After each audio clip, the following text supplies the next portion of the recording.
yeah, I really think, damn, these guys are tall, you know. And I'm like, how do they make weight?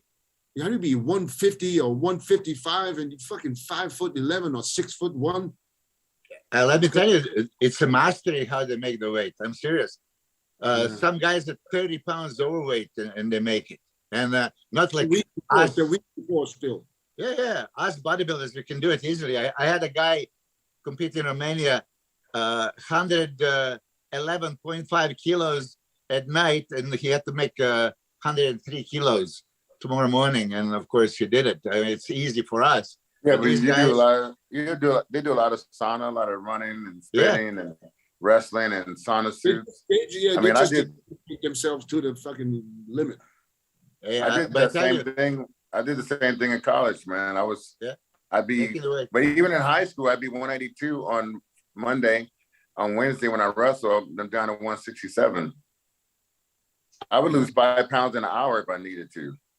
That's why I don't know how some of these bodybuilders like, I can't make weight. Like, what are you talking about, dude? Like, if you really want to make that weight, you're gonna do what it takes. So you did the 5 pounds an hour? I do 5 pounds an hour. That was my best. Yeah. Well, I can do 5 pounds in an hour. I take a big country shit. No, it was. I did it with the sauna suit and running back and forth, spitting, and wrestling, all that shit. Yeah, I was in Arizona for Mr. Universe. I needed to lose 4 pounds, and they gave me an hour. I said, "What the fuck? What am I gonna do now?" So I went. It was Tucson, Arizona. I went outside. I was running, sweating my ass off. You know, I made a weight. But back in the day, thank God, I had my natural tan. I mean, I was standing. I didn't have a pro tan. You know, shit. It's 1988. Yeah. But speaking of Ronnie, right? Ronnie's on my mind. Remember, Chris? We were in Amsterdam in a car on the way from the airport, and you asked Ronnie, "Hey, Ronnie, you have a pro tan?" Remember that? Yeah, goes, Pro what? That's a pro tan. He didn't know what it was. Yeah. And he goes, hell no. Why would I need a pro tan? I'm born with it. I remember that very well. But yeah, I asked him years later to confirm it. I was talking to Max Charles, right? I told him, Ronnie didn't use it. I said, hell yes, he used it. So I called Ronnie and I asked him, this is, of course I used it. I just didn't want to give it to Chris. Well, he said, hell no. Hell no. I was born with it. But hey, before Ronnie comes on, Chris, you competed with him even as amateur, right? No, I met him in 1990. I'd won the Cal, and I was out there in Texas. And we met through just friends, you know, just we went out to eat and stuff. But I met him around 1990. We were still amateurs, yeah. Yeah, but 91 USA, I think you beat him there. He was like top 5. No, he wasn't. Yeah. Yeah, he was there out of top 10. Yeah. And you remember that? 91. 91. Yeah, 91 because that's the year I turned pro and I was watching. So Ronnie placed out of top 10 in the USA, but then he was 4th at the Nationals. At the Nationals, Kevin, yeah. Yeah, there was Kevin Flex and Paul DeMeo. Right. So I was there, and then behind him was Matt Mendenhall. Yeah. And the voice was Chicharrillo. Chicharrillo, yeah. And then me, and then shit. The voice. He don't know his name. He said the voice. The voice. That's all I could think of. Hey, so that's the time when Flex. That's when I saw Kevin at the show, and I was like, man, we not this year, dog. I said Kevin looked like he a professional already. Right, let's do a quiz here. Let me ask you guys a question. No, where Milos don't have notes. I know it. Watch this. Yeah. Who won the USA's overall in 1997? Milos, get up. Oh, I know. It's what's his name? Tom. He's all on the computer now. He's all on the computer now. Stay on. No. I don't look. 97. You are 98, right? Yes. Tom. No, Tom was nationals in 97. Oh shit. It was I give you guys a hint. It was a guy that didn't do anything as a pro. I don't even know if he ever competed as a pro. I'm asking you guys right now because I know who it is, but I can't remember his name. The guy who took fifth when in 90. No. Okay, so what's called 90? Dennis Newman was 94. 95. See, I lost after that, I think. I lost it. So long ago. 90, yeah. He won 97. 96. Oh shit, no. Oh yeah. Or Dries. No. That was afterwards, man. He was Idris Ward? Yeah. Oh, No. he's 2000 something. Yeah, he was later. Yeah, I have his name always, and now I can't think of his name. But it was a guy he came out of nowhere, just like me. White guy. Yeah. What did he do as a pro? I don't think he competed as a pro. What the fuck is it? Was he in a 93 USA? I don't think so. The year before, it was like who won in 93? Was Black Milos. Kid from. I don't know. I mean, the USA is, because I didn't turn the pro through the USA or nationals. I just know the guys we competed, each and every one. Because, for example, when Ronnie competed in the 90s against a guy from San Diego, Jerry Rogers, who won 1990, right? And I think Edgar Fletcher that you mentioned also beat Ronnie in 1990. He never turned pro. Yeah, never turned pro. Yeah, exactly. Edgar, one of the 1997 USAs. You said, Google it. I don't even know if you guys might not even remember the name when you hear it. Because I don't think he competed as a pro. And if he did, he probably didn't do well and never came back. But he beat... I'm going to Google it. He beat Melvin, and who got second? I think Melvin got third. 97. And it wasn't it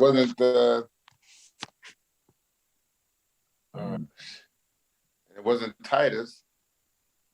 No. Titus was 96, wasn't he? What was it? Milos Sasha. No. Okay. All right, I'm putting on right now. Hold on, 97 USA. Oh Jesus, Kenneth Brown. There you go, Ken Brown. Yeah, I just looked at that too. Nobody remembers him. See, he came Tom Prince was the Nationals. Tom Prince was Ken the Brown. Nationals. No, dude, I think Ken Brown was in the show. Yeah, Ken Brown was in the USA when I did it, 93. And then everyone in that whole top 7, they all went pro eventually after that time. Yeah. He won 97, and then I think that's it. Yeah. I've never heard from him again. Yeah, I never seen him compete. Yeah. Who won 96? Who won 96? Tom Prince. No, Tom Prince was the Nationals. Damn, Chris. Because that was my first national show, 96 and 97 in Dallas. And you were still living in Thailand? Yeah, Greg Titus 96. Titus 96? Yeah. Who got second in 97? Because I know Melvin got third. Leo Ingram. Leo. Yeah. And here, 96, Tom Prince was second, Edgar Fletcher was third. Yeah, gee. Man, Edgar could have turned pro, man. 10 times. Should have. Yeah. That guy was like remarkable, dude. But where's Ronnie? Hey, so you did compete, Chris, with Ronnie even 91, right? With as amateur. Do what now? You competed against Ronnie as an amateur like a couple of times, USA Nationals. Yeah, yeah. But the Nationals, I tried to go for the drug tested portion. I tried to make it to the universe. But when and I knew Ronnie was clean, so I was like, okay, so if he took fourth and I took seventh, then I'm not even gonna fucking worry about going to the test, but I know he's gonna pass it, and I know he's gonna win the show. So they say, yeah, you want to go take the test? I said, no need. Ronnie's gonna pass the test. But I totally like was off everything, trying to fucking do it the natural way and shit. It was cool though. But yeah, I went in the Nationals natural. Why didn't you get tested? You would have a proof that you were natural. I mean, how many people can say I knew that? I was natural. I knew I didn't take anything getting ready for that show. I know I would have passed, but I knew that Ronnie was definitely gonna not fail. And I knew he was gonna win the whole thing. So and he did it. Then he went straight to the Olympia after that. Didn't he? 92? Yeah, 92. I compared with him. So good. I didn't complain. Yeah. Did anybody hear anything about the Masters Olympia? No. I would just it's a go. I know that. Oh, so I heard you have Tyler and Jim in the studio. Yeah, today. Oh, that would be a good question to ask. Yeah, I gotta get on that plane at 4:00. But yeah, I'm not staying that long. I'm not staying that long though. Hey, listen, how is it? How is it going with the new Primetime Muscle Show? Oh, it's going pretty good. I mean, we got more viewers this last time than the first episode. But what's the last one? What's the one where you guys said Cinto with Cinto? Cinto, yeah. We actually had huh? That's why. No, but I told her, I said, we're starting to get into competitors and dissecting competitors and what we think and all that stuff now. So it's gonna get more interesting, I think. Somebody sent me a message saying Chris called out Rami, calling him. He said he used to be. I know someone sent me the same shit. I said no, I did not. Yeah, man. So are you more comfortable now with sitting up behind the desk with the suit on now? You know how to tie a tie?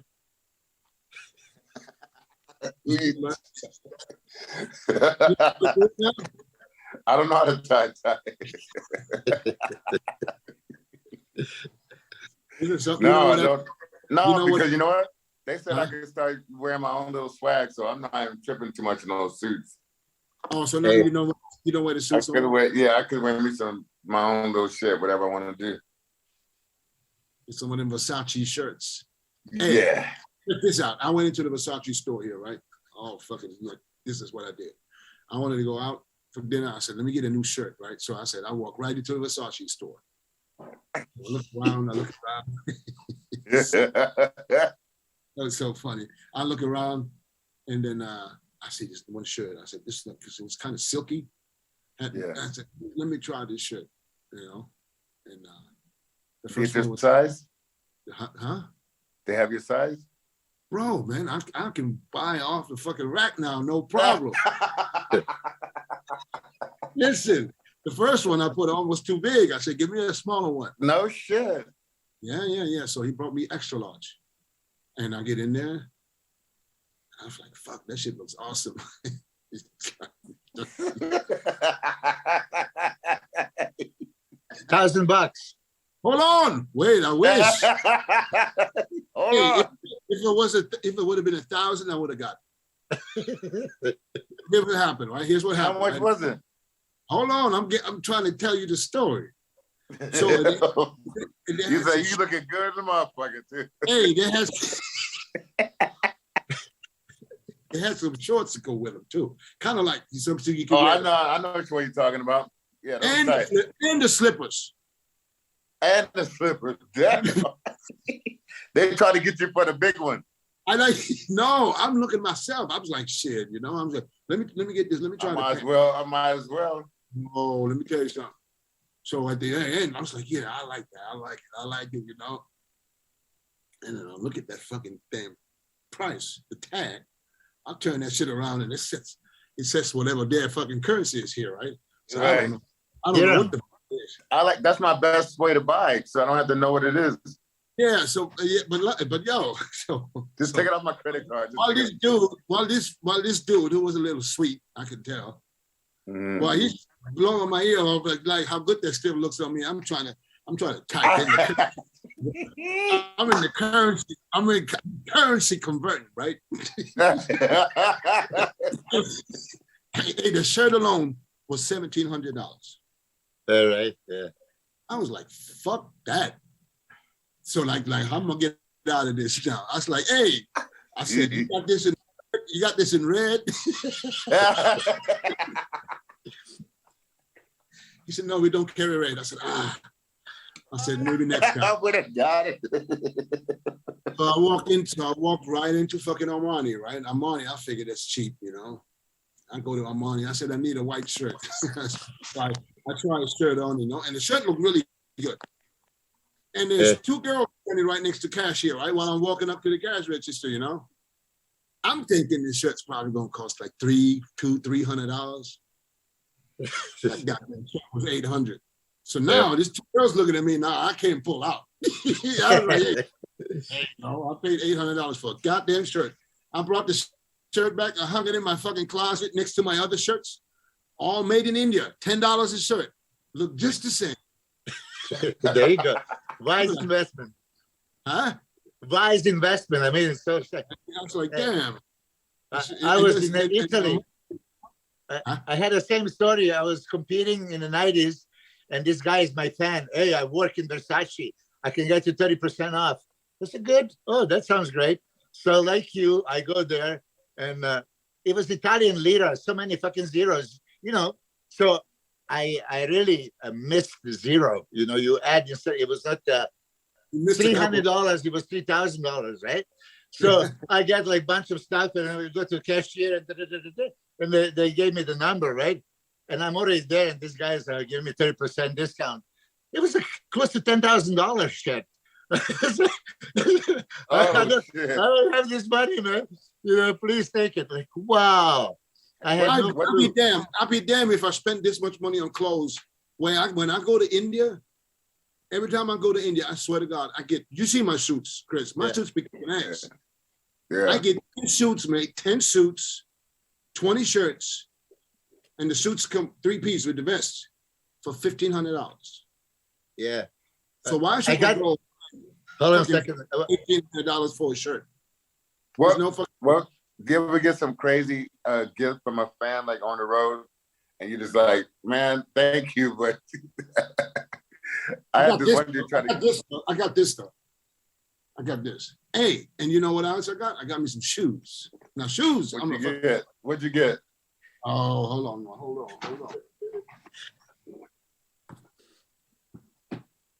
You know what that means? Christian something. You got the red bottoms? Hell yeah! I got some, dog. It's a bad motherfuckers. But look at this shit. Look at this. 3 colors. Look at that. Oh. Clean in the front. Got some velvet in the back.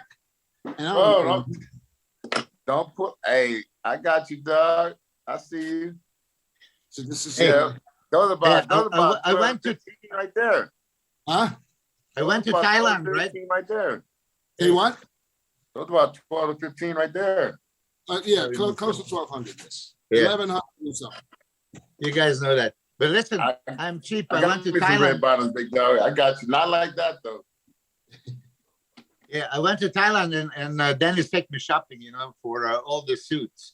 So I made my off-season and my pre-contest suit, right? So I just got from Gary Phillips. Look at this shit. Yeah, look at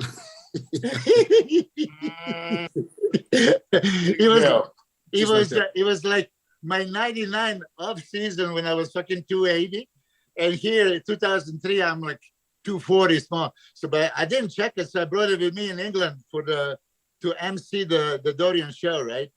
And I showed up looking like a scarecrow. Fuck. Yeah. But you know what? I got suits. I gave all my suits away, most of them, and I gave one to Ronnie back in 2014 because I can't wear that shit no more from back in the days. But I tried with some of the suits that I really liked. I had some Russian girl come in to alter them and make them smaller as much as possible.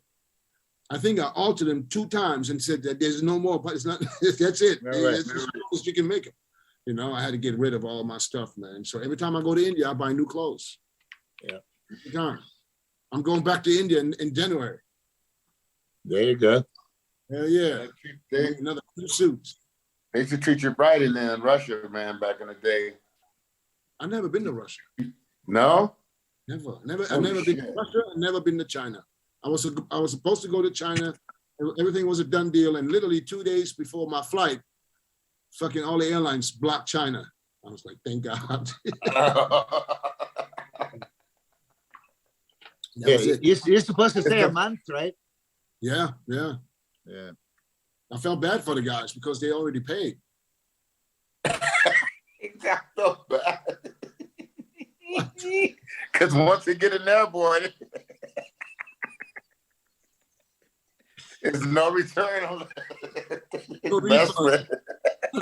Listen, whenever you're ready, I'll come. Yeah, you got credit with me. You gotta fucking take my credit. No, I feel bad for it arranged so much already, But I told him, I said, because she wasn't listening. I told him 2 weeks before. I said, listen, I'm worried, man. He said, okay, no, everything's fine. There's nothing here. They kept telling me the whole time there's nothing until the fucking airline said, fuck that shit. We're not going anywhere near there. Right. That was it. Damn. Yeah, you've been there, right, Milos? In China, yeah, I've been 2.5 months first time, and then a couple of weeks. You liked it there? I mean, I was there for a purpose, training Lu Chen Hui, and it was good. I know, but how'd you do with the food, though? Not in the gym all day, right? Well, we were training 6 days a week, twice a day. It was like 45 minutes drive there, and then over an hour on the way back because you hit the traffic. And then twice a day like this, so my whole day was taken. God, dude. But that beats you up just to drive. Well, but there was hardcore, man. You hardcore like a motherfucker. Yeah, that would beat me the fuck up. Well, I'm sure he got compensated pretty well. So. I know. That always helps. Yeah. I can't complain. Yeah. So did you train him twice a day? Twice a day, yeah, 6 days a week. Twice a day? We did all the way through, So really, my I mean, come on, I was there for one reason only. He did this show like 6-7 years in a row, never won. I forgot the name. It was Golden Times or something. And I mean, prize money was like close to like $40,000 for first place. So there was Ronnie Rochelle entered, Peter Molnar, a bunch of, Yeah, I heard about that show. Yeah. Yeah, and he won. I mean, so it was worth for him, right? And then he went to Tokyo and won the pro card at Hita's show, and next year competed as a pro. So you're not going back to China? Yeah, I went 2 weeks before his pro debut with Hita, so he wanted to train with Hita, for a couple of weeks, and then we went to Hita's show, which Juan Diesel won, and Cedric was second, and Regan was third. One in Korea, or was it Japan? No, that was Tokyo. Oh, okay. Hey, but how'd you do with the food out there? Everything was good. I mean, beef is horrible, but chicken and fish and the seafood, everything is good. But when you order chicken, they give you the whole chicken, the head, the ass, the feet, every damn thing, right? Yeah. I'm going to remind Ronnie. That's what fucked me up. I was like, no, man. No, but Lou had a cook to do like boiled chicken breast and all this stuff. First time 91, I was with Ronnie and Flex, JJ Marsh, Frank Hillebrand, a bunch of other guys. We went to Alfie Gurley. We went to Orient Tour. We went to Hong Kong. Nobody speaks English. So we order like chicken salad. And you look at we're like, where the fuck is the chicken here, right? And you're eating and say, what is chicken? She said, look closely. It's not chicken meat. It was just chicken skin. So that was the chicken. That was the chicken. Yeah. I'll be worried about the food over there because I know they eat some weird stuff, man. Bro, yeah, bro, I remember I was trying to get into the elevator. I had to wait 3 different elevator tries because everybody just pushed past me. Like, I know. Everybody. I talked to a guy. That in my gym in Arizona who works in China, who goes there for months and months and months. And I told him, and I only have experience with them when they're in the U.S. So I said, they're fucking rude. They bump into you. They don't say shit. They pass by you. Your turn. Hey, this 80-year-old lady rib checked me with her elbow. Bam! I was like, what? You know what he said to me? He said, you got to do the same thing. Nobody's going to be pissed at you. Just walk through. Yeah, I would have checked her. Hey, hey, Dennis and Chris, you guys are traveling around the world, right? Have you been to any city in any country that was not Chinatown? No, it's Chinatown everywhere. Chinatown? Yeah, I'm telling you. I didn't know. They're everywhere. Everywhere. Everywhere. I didn't know that they was the first ones to make up the pasta in the Italians went over there and took that. I know. I think I know a country where there's no Chinatown. Where? Well, city, Taiwan. Yeah. Are you sure? Well, listen, I don't think so. It wouldn't be good. No, I mean, they want to make a Chinatown out of this, the whole country. Yeah. But yeah, it's something over there. Then I don't understand because I have like Chinese students come here all the time and be like, hey, in America, you can't eat this way. You gotta eat like this. You gotta keep your mouth shut. You can't be doing all that shit, dog. You gotta learn the American ways because that's how you wanna go to dinner with people. You gotta be able to eat like Americans eat. So Milos, you remember my friend in Thailand, the guy from Taiwan, Edward? Yeah. Foot massage guy. Yeah, he would eat next to me and he was like, I said, come on, man. I was like, man, come on. Right. He looked at me every meal, huh? Every meal. He said that's what you do. And if the food is good, that's what you do. I know. I understand that. They told me that. I said, bro, but the cook is all the way in the fucking kitchen. I can only hear you. Why don't you go in the kitchen and do that shit? Yeah, that was funny though. That's crazy. Cook don't hear you, man. But the problem is over there, and that's what I was worried about the most before I was supposed to go. That you fucking can't even go online. Yeah, you have to have a VPN to bypass all the. But then somebody told me that those VPNs don't really work. Yeah. No. Yeah. Sometimes a little bit, and then they don't work, and the next day they work. I was like, come on, man, I'm going to be there for 1 month. I need to have my YouPorn. I need to have my X videos. I got to have all my shit, man. I can't be over there. They have everything. They have everything you need. Trust me. No. In China? Yeah. They have what you need. I don't need that shit. They're all blurry shit. I don't need that shit blurred out. I need to see what's going on. I went and got some of those Chinese balls, those ones you have here. I didn't know they were Chinese. Yeah, man. Fucking they be like, and I'm telling you, man, it's something behind it. No. So Milos, like all the Olympia guys, the guys that you're working with, they're about to start their real contest diet now, huh? Yeah, I mean, you've seen, Samson. Samson is on diet already for a few weeks, 3 weeks maybe. Yeah. How much does this guy weigh, Samson? I mean, he was 146 kilos. He's down to like 142. Slowly. 310 still. Yeah, I mean, listen, I might have to say this. Yeah, he doesn't look as heavy as the scale says. Before I don't know. I've seen him last year, but it's legitimate weight. He's going to stand in front of you as just heavy. Yeah, I was heavier than.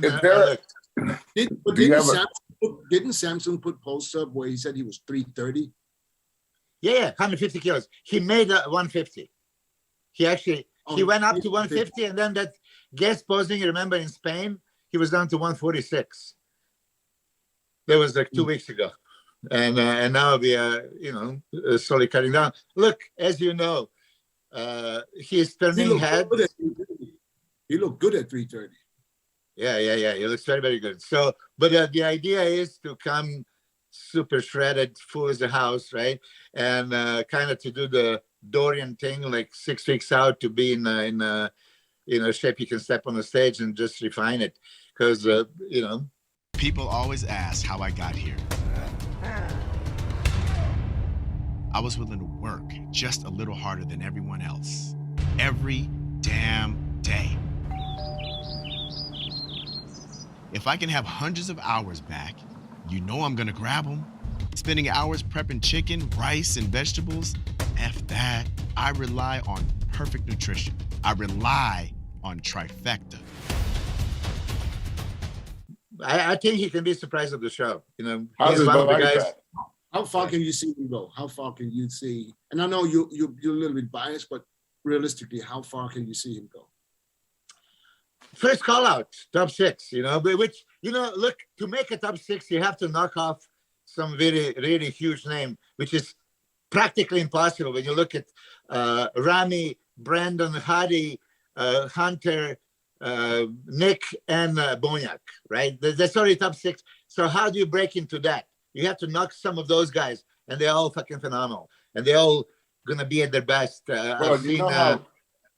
know how tough this lineup gonna be? It's like, even like everyone's won an Arnold Classic or multiple shows. Hunter has barely even lost in his career. Yeah, he haven't lost that many shows. And then you have Nick, who's won the Arnold Classic. You got the champion. You got Bonac. All these guys won the Arnold. Yeah, it's no joke. It's no joke. But I mean, we speak about this exactly. Chris, you competed with Ronnie and you were beating him 92, 3, 4, 5, 6 easily, right? 7, yeah. Here and there. He didn't have any legs. He arrived, He didn't have any legs back then, though. Yeah. We got the Arnold UK coming up this weekend. Yes. Yeah.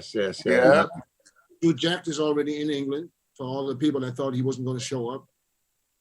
Good. Yeah, good. So Martin and the Martian and him gonna finally get their day. Did he make it out there? Who?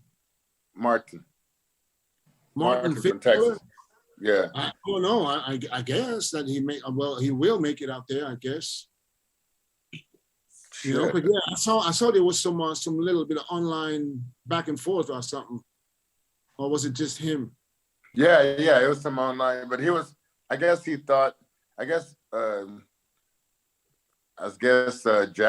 thought that he was talking greasy, I just think when you mention the word bitch and you talk about another man, they're gonna feel like some kind of way about it. No matter how you use the word bitch. Yeah, and listen, from African genetics, they don't take that word bitch. They don't like that shit. I was like, when I heard him say, I can tell you right now, he don't like that. I didn't hear what he said. I never met him, but I know he don't like that word. Yeah. Martin Fitzwater, was that his first pro show? The Texas? No. He did the Legion last year. Legion, but he did a Texas Pro a year ago. He was top 4. He was there a year ago? I was there. I watched the show. You were there. You have to remember, yeah. Yeah, he was 4th. Condition was not there. Structure, shape, everything was there. Overwhelming. I mean, he has everything.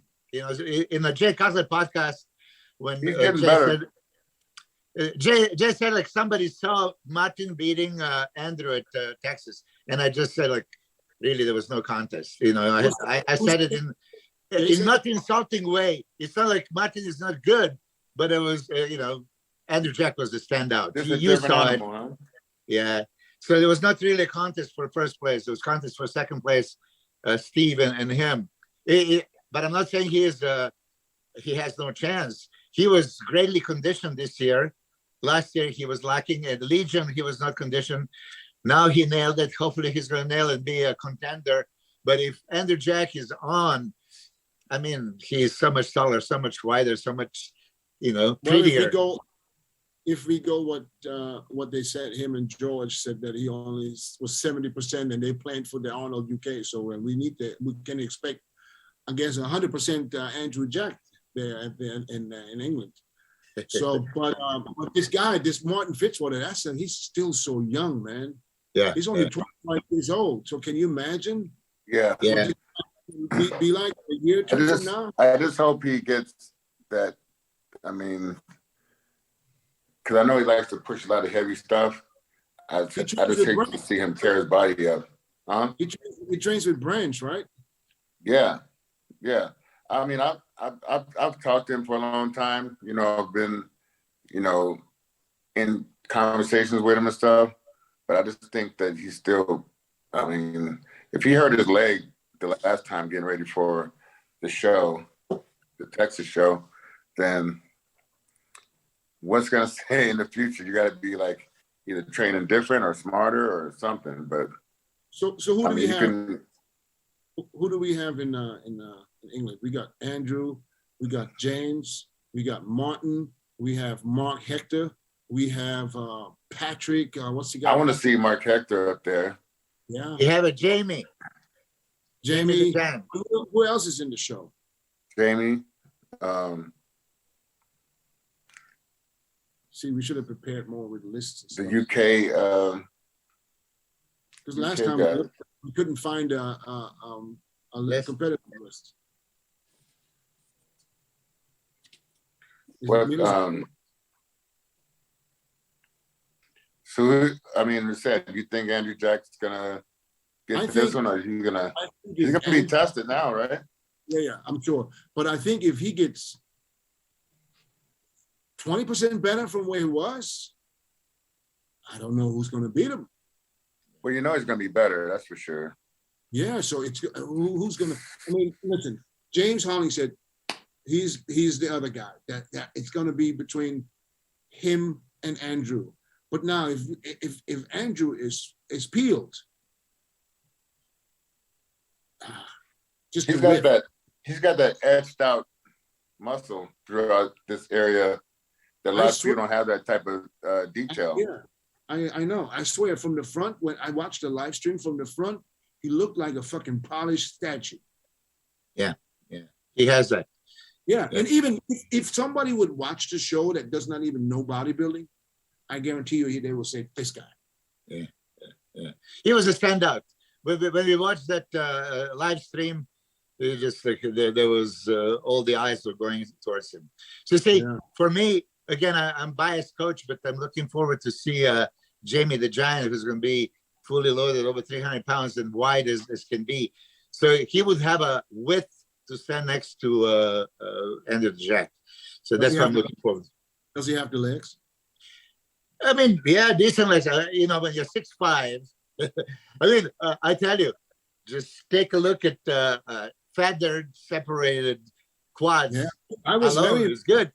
Yeah, it's just like 6'5" is hard to fill. I was very impressed. Like the condition was crazy. Yeah. You know? But you know, when you look at taller guys, he's 6'5", you said? Yeah, 6'5". How tall is Andrew? I think 6'2", maybe 3, maybe. I don't know. But new giants are coming, you know, so it's good. I mean, we need some tall guys. It's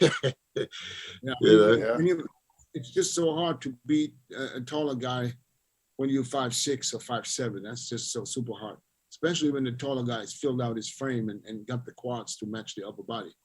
Like this, like that's Andrew. I mean, I think this guy is just super fucking dangerous, super dangerous.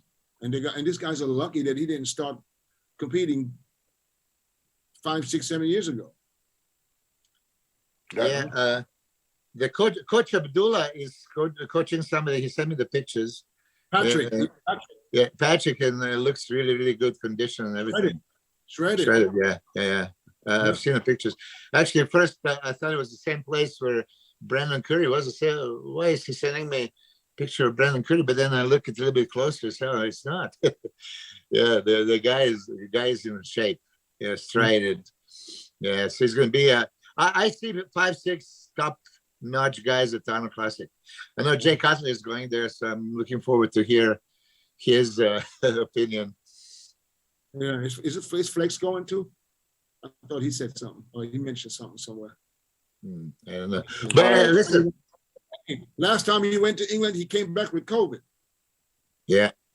Remember just before the Olympia, he went to England, came back from England, went to Orlando, and Biden said COVID is over. Huh? Biden said the pandemic is over. Well, good for Biden. I just had that shit fucking 3 weeks ago. Right? Tampa, thank you, Biden. Fucking old fuck. Thank you. I'm getting invitation for another booster. I'm getting these text messages constantly, like you're eligible, for a new booster shot. Like, oh shit, I don't think I'll do it. I'm not doing another one. Fuck it, I'm done. Because he didn't protect me at all. Fuck. That's what I say. So what's the use? I know, but you know what? Keep doing these shots and shit. Nobody's making money off of that though, right? I'll be honest. I regret doing the shots. And I'll tell you why. Because if I would have found out quick enough that you can get the fucking cards and the fucking codes, but by not doing them, I would have never got a shot. But I had to travel, so I need to get the shots. But that's in codes. I got, yeah, you know what I'm talking about. I know, yeah, of course. I was offered. I said no, thank you. Yeah, but listen, so you got the shots too. I got 2, and shit. Both times. I got boosted too. Yeah, I got called twice. I don't know what they boosted. They boosted my fucking yeah, I'm not doing the third one. My sister did 4. Huh? My sister did 4, like 2 shots and then 4 booster shots throughout the last. But she works in the hospital, and then it's required, I guess. Did she ever get it? No, she never got it. Her son, my nephew, got it. I gotta say this though, and this is maybe because I was vaccinated when I got it. I was literally sick for 1 day. Yeah, it's supposed to lessens your symptoms. I was literally I came home Sunday morning. I'm on my way to the airport. I had to cough one time. My chest burned for like 15 minutes. I was like, what the fuck is going on? I wasn't sick yet. I just coughed to clear my throat. Sometimes you wake up in the morning with a clear throat, and that shit burned me all the way down. And I was like, and the burn was there for like 15 minutes. I was like, fuck, what is going on? So I was on the plane going home. I'm like this. I'm wearing a t-shirt. I'm wearing a sweater, and I'm like this. I was shivering. Shivering. I asked the lady next to me. I said, "Is it cold here, or is it just me?" Because I look at people in that fucking flight with the fucking t-shirts on, and I'll be doing that too. I'll be doing that too when I'm cold on the plane. I'm looking around to see who else dressed. Like, is anybody else cold? Yeah. And then when I came home, I felt, I was in the cab from the airport back home, and I already knew. I already called home. I said, please make me a tea. I think I'm getting sick. So I got home, I lay on the couch, and I started feeling a little bit hot. So I took a COVID test that night, and the COVID test was negative. So I was like, fuck, I got a cold. There's still colds out there, Bro, the next day, shit, I woke up, I was sick as a dog. Fever and everything. Took a COVID test positive. Monday. And then Tuesday, I was okay. I said, that's strange. That's strange. When you were going to Dubai this time, you had to have a test again? No, nothing. Really? Nothing. Nothing, huh? I know there was before. You just have to have proof of vaccination. That's all. Oh.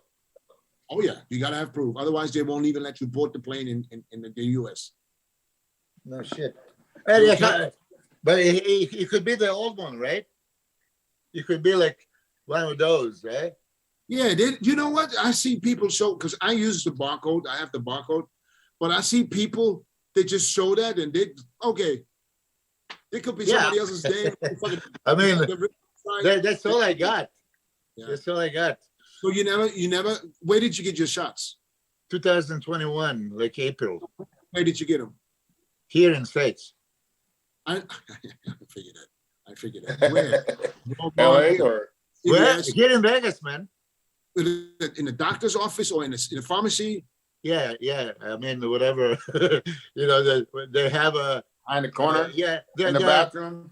The massive. I mean, there was like thousands of people showing up. Right, you're in a big line, and 1,000 people being shot the same day. I don't even remember what it was exactly. You know. Yeah. SNHD, Healthcare Professional Clinic. Yeah. I went to Walmart, so you can go on. You create a profile, and then when you go on the website or on the app, and then it shows your vaccination record, and it gets a barcode and the numbers and all that shit. Yeah, but April 2021. I don't know if I'm allowed to use that one. 6 months. I think no, it was 6 months after. 6 months after you last. You're not. So I must. Vaccinated anymore. So do I have to take another booster before I leave the country and come back? Where are you going? I might be going maybe to Dubai. Maybe. Oh, you mean for the muscle show? Muscle show, yeah, maybe. I'm negotiating right now. You have to show, for Dubai, you have to show it at the airport. But like I said, just show it his card. They don't even look at the dates. Yeah? I watched it. They didn't even look at the dates. Oh, well. Hey, but listen, we're waiting we for Ronnie. We got to at least tell her. Do you guys have any Ronnie stories you could tell? I know, but I got something else I want to ask you guys before we get to. Oh, Rick. He said, "Oh shit, damn! I forgot it is too late." No, come on. Bring your ass on here, buddy. Come on, big master. He said, "Oh shit, Dennis, I forgot. Is it too late?" That's the thing, dealing with these old guys, man. He sent me that message 30 minutes ago. They're dealing with these old guys, man. Yeah.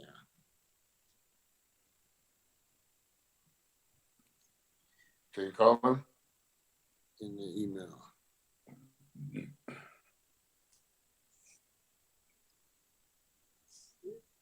Yeah, let me call him.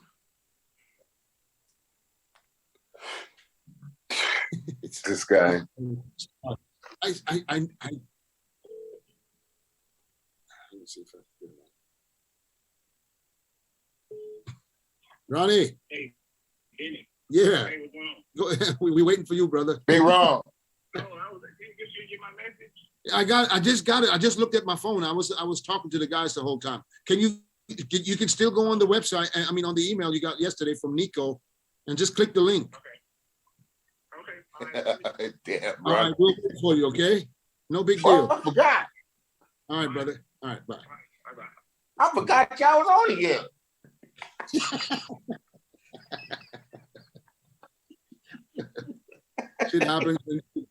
Shit happens when you get past 50. So before Ronnie gets on, listen, Derek Lunsford, special invite. What do you guys think? I know Milos is happy because he likes the guys get special invite. I think it's good for the business. Bro, a lot of these guys talk like it's unfair, but it's like we wouldn't even know Gunther Schlurkamp if he didn't get so many invites to the Olympia. Yeah, I think like he wasn't making it a lot of times. Yeah.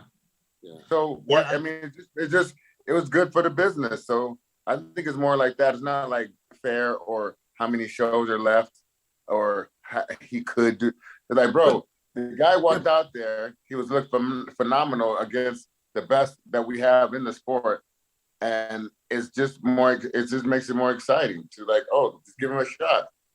Yeah, but if we see it, if that's the way you look at it, then you know. But you gotta look the part though. If you look the part, why not? Yeah. He does. I think so. The thing is, because people talk about it because there's a lot of shows still to qualify. So why didn't he jump? Don't matter. Like you're gonna pay, yeah, but you're still paying for somebody that's not gonna be his caliber. Somebody that's gonna go up there that's $1 in Timbuktu, a seat on the panel for the Olympia. But are they going to be the quality of this person? Probably not. Or put people in the seats? Probably not. Or have somebody you want to watch the show? Probably not. At the end of the day, they can invite whoever they want to invite. Exactly. It's their business. And this is how it goes. You qualify for Olympia, or promoter has a special invitation, and promoter decides. When Ronnie was invited, so many people were complaining. Oh, well, Rami was invited because he's special and he brings the audience and the popularity and everything. There was a reason, and he won. So he couldn't qualify because he had COVID. He couldn't go. COVID, yeah. There he is. There he Where's Ronnie? Big nasty. That's Coleman. He's connecting the audio right now. Now there he is. The eyes concentrating.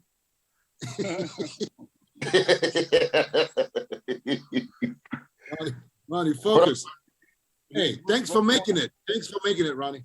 Yeah, man. You know me. I didn't check my email yesterday.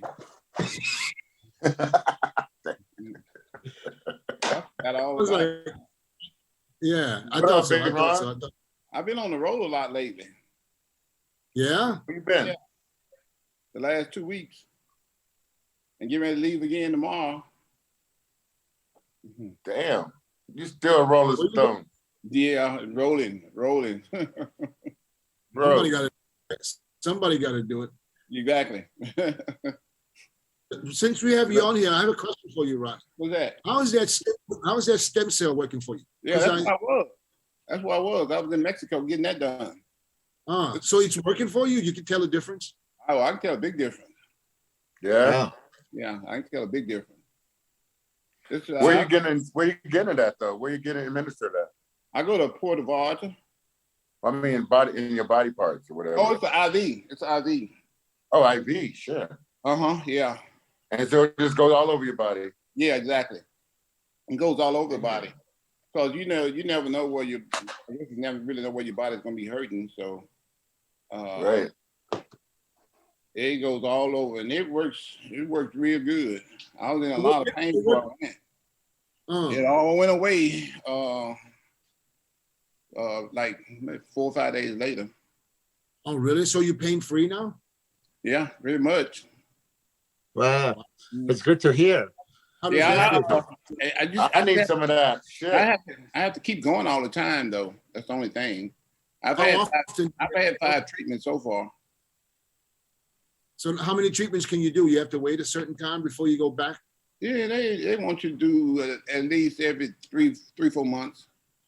Oh, okay. Yeah. How many times per month? Once or? Oh, just one. It's all it takes is one. And they give you so many millions of stem cells. The last time I went, I got 350 million. The time before that, I got like 300 million. So, more stem cells they give you, the better it works. Oh, wow. Because it's so expensive, Oh, really? Yeah. So even in Mexico? About 4,000 a treatment. That's in Mexico, though. Yeah, that's in Mexico. So how much would there be in the States? Do they even offer that in the States? They don't even offer that in the States. But this is from the umbilical cord, They from they don't offer it here. They don't want you in the States. They don't want to fix no problems. They want to make sure. They want exactly. To go to the pharmacy to get pain medication and all that. Keep your ass coming back to the. So you off the pain medication and everything? They cut it in half, because they, I never know when it's gonna come back. Right. If I don't, I missed like 2 or 3 treatments. I wasn't able to go because I was so busy doing other stuff. Instead of going every 3-4 months, I had to go. I went 9 months. I waited 9 months. And pain started coming back, so you know how that is. Yeah, that's crazy. Are you going to be at the Dubai Muscle Show too? Yeah, I'll be there. You? No, I got my show in Frankfurt the same weekend. Oh man, okay.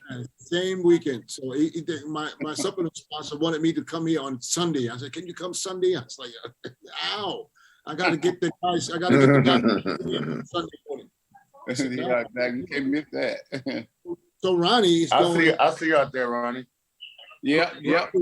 Ronnie's going to be at the Dubai Muscle Show on Friday. He's going to leave Friday afternoon to come to Frankfurt, Germany. Dang. He's going to be with me on Saturday, and then he's coming back Sunday. Oh wow, that's crazy. Yeah, I know, because he committed with me already. So it's something new. I was like, he was like, "No, you ain't getting out of this." I was like, "Okay, if you want to go, but you better bring your ass to Frankfurt." I said, don't do it. I said, don't do it. Don't do Jim Mannion on you. No, he said he's flying out Frankfurt. He already got he's looking up the flights, so we get him out there. Well, that'll work. That's good. Yeah. Hey, Ronnie. So go ahead. Talked about the old times. We talked about the Ronnie Coleman as an amateur before. And Milos brought that up because Chris didn't remember that he competed against you as an amateur. Oh yeah, he remember that was at the Nationals. In USA though, before that, bro, right?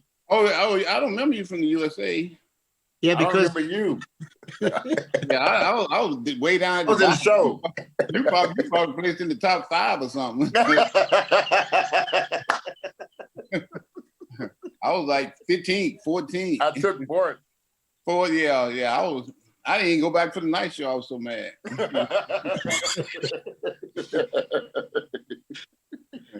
I got the last call out. I'm like, oh shit, ain't no need me going back for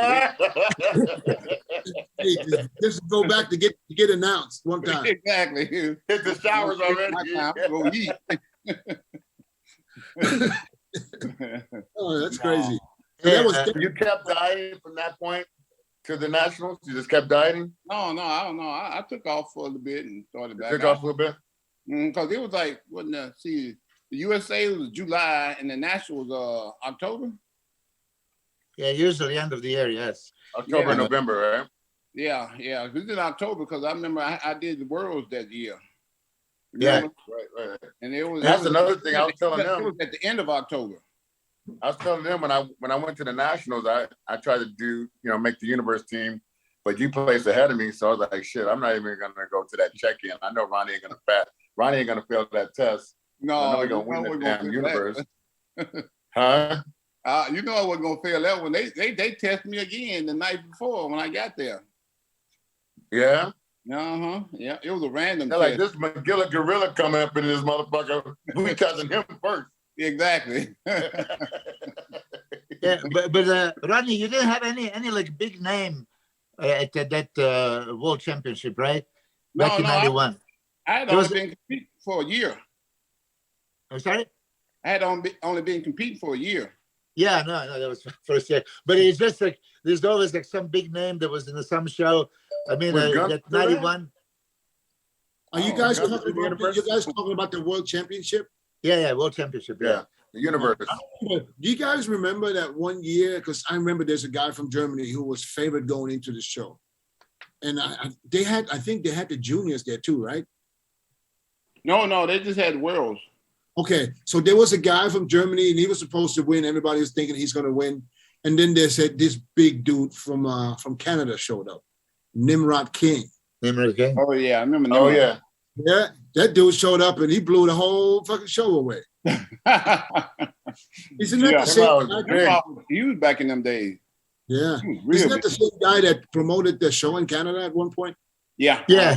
Yeah. He was a coach in Canada. Yeah. You know that I got in fight with Nimrod and that's why I lost the show. '98. You got in a fight with him? Yeah, backstage. Yeah, that was. I was winning. I was winning the prejudging completely, symmetry and muscular round, and then I was backstage, and I had the bruises from my shots, right? So there was a rule is you can't put the oil in the the locker room. You have to come out, and there was like foil, and you do it there. But I just had like a little bruise that I'm gonna take some makeup and put it there. And as I was doing it, Nimrod goes, Milos, what are you doing? You're always a problem. Da, da, da. They started really, cussing at me. And then, of course, I started arguing with him. Next thing you know, Ben Demila was called. And then Ben Demila is coming backstage. He's looking down and I was like, man, you should know better. So my winning from the prejudging goes to the straight second place in the finals. And I lost. That was my experience with Nimrod. But I competed with Nimrod 91. Why would he have the power to? He's the promoter. He has the power to talk to the judges, and all this was discussed later with that's the case. But I didn't care. It's just like you don't do that. I mean, we were touring together 91, right? In 6 countries in Europe and all that stuff, and I'm attending his show. I didn't supposed to even compete in that show. That was 99, sorry, 99. I didn't supposed to compete, and then I decided to enter, because I was in shape. Who beat you? What? Who beat you? Pavel. And Pavel was great. Yeah, he's always great. Pavel was great, and then Pavel beat me again, and I was champions a week later. But at that show, I think I could have. I was ahead. Put it this way. That was 90. You said 99. So 99, Canada. That was just before the United Champions? Yeah. Which was my pro debut, yeah. Okay. Pavel got third, right? Yeah, second. Gillette won? Yeah, Pavel was second. Third was Dexter. Fourth was Marcus. Right. And I was fifth. Yeah. But then Ronnie. Yeah. Yeah. Because there's always this conspiracy. You mentioned that you touched steroids first time 1995, right? Yeah. But in 95, before the Canada or before the Olympia? Before the Canada. Ah, okay. Then I was wrong because I was posting all these pictures of you. What was that cycle like? I don't remember. It's some flex game. A handful of something. It was some flex game. It's been so long ago. I had talked to Flex like. You gotta remember your first cycle. Come on. No, I don't. For real. No. I didn't know nothing about nothing back then. You gotta remember. I do remember. If you talk to Flex, he can tell you. I remember. We were talking in 1990. Remember before I met you out there in Texas. I got it from him. So whatever he told me, that's what I went out and got. Oh shit! He gave you a whole shit and caboodle then, because he even hooked me up with somebody to get it for me. Okay, but Ronnie, because there's a lot of naturals that don't believe that you could be competing at Olympia a couple of times already, qualifying drug-free. So 95, when you did that first cycle, you're super strong anyway. Did you feel the difference? When you took it, did you feel, oh shit, I'm bigger, stronger? No. Nothing. No. I was already deadlifting like 750 for reps. You know. Have you ever worked out with Ronnie? And squatting the same thing. I did a couple of times. Powerlifting. Yeah. I would get powerlifting. You ever worked out with Ronnie, Dennis? What you say? You ever worked out with Ronnie? No. We did a photo shoot, but we didn't work. We didn't work out. I know better than that, bro. Fuck around, break.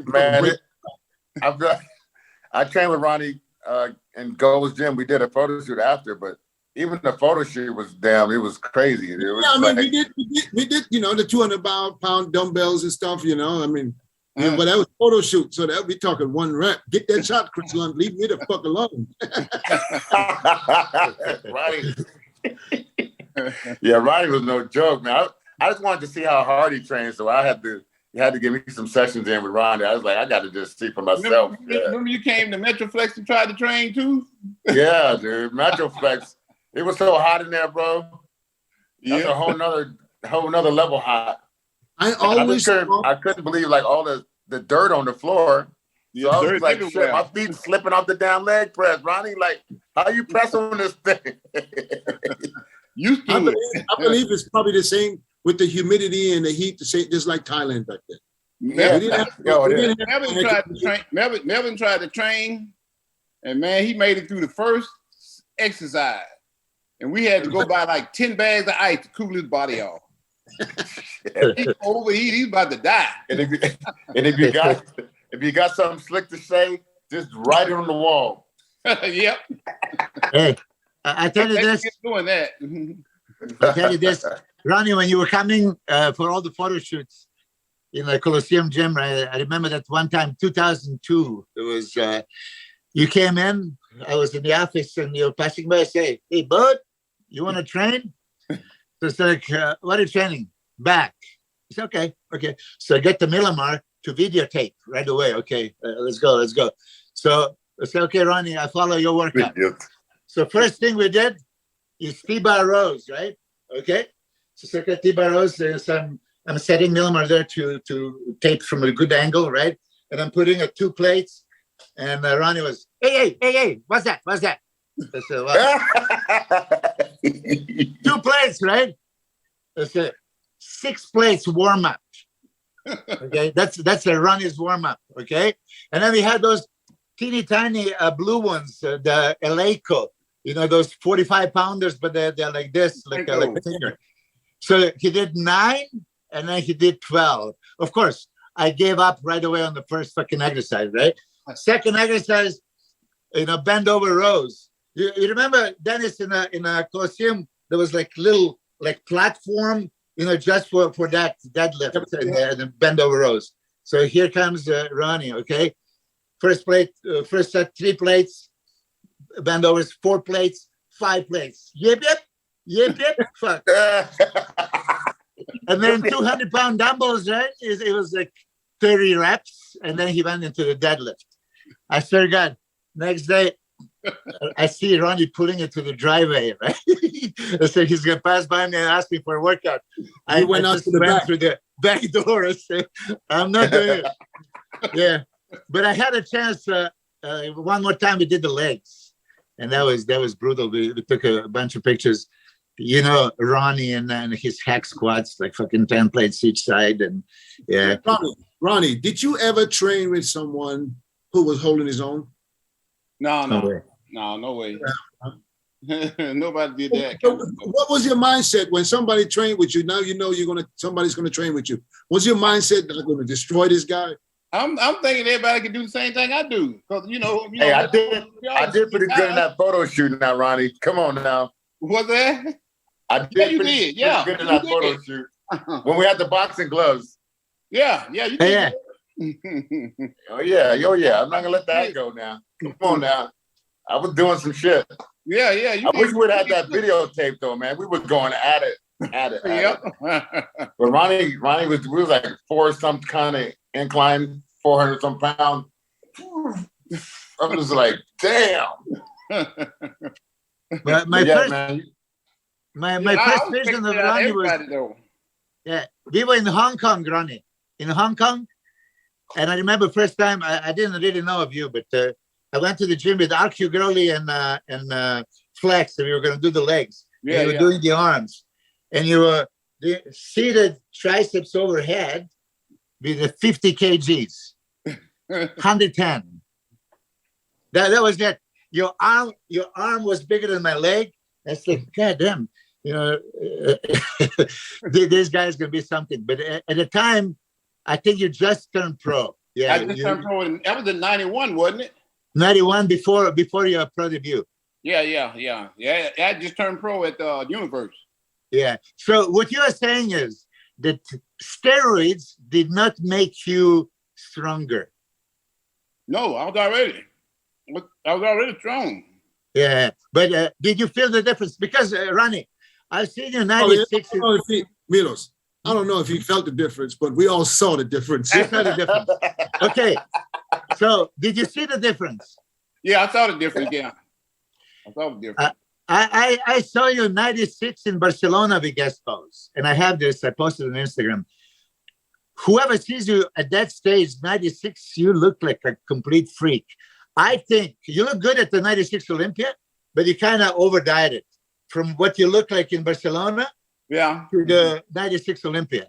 But there was the moment, I know that your top 6 at Olympia, you stood right next to Dorian, and I said, God damn, you could see right there, like, okay, if they really gave you a chance and they gave you comparison, if they knew then what they saw later and they actually compared you 96, I think he would fare much, much higher.